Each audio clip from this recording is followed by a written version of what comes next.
നസീമ ഒരു 200 രൂപ ബഷീർ നാളെ നാട്ടിൽ പോണ്ട്. അപ്പൊ കുറച്ച് ചോക്ലേറ്റ് കൊടുത്തേക്കല്ല.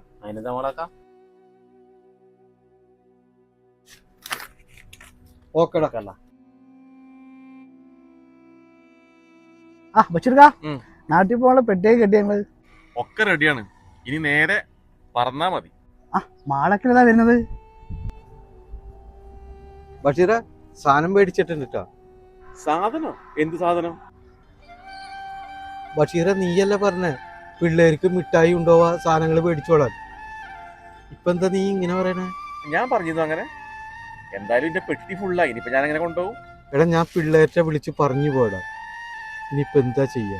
നീയേ അത് തിരിച്ച് റൂമിൽ തന്നെ കൊണ്ടുപോയിക്കോ. എന്നെ കൊണ്ട് പറ്റില്ല. ഞാൻ പറഞ്ഞില്ല എന്റെ പെട്ടി ഫുള്ളായി. നീ ഞാൻ ടാക്സ് അടിച്ച് പോകണ്ടേ? നീ കൂടാണെന്ന് ഇങ്ങനെ ചെയ്യുമെന്ന് ഞാൻ വിചാരിച്ചില്ല കേട്ടോ.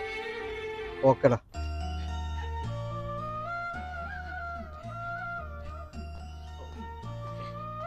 എന്താ ബഷീർക്കാ മുപ്പത് സാധനങ്ങൾ കൊണ്ടുപോയി കൂടെ? നീ ഒന്ന് പോയ അവിടുന്ന്. അല്ല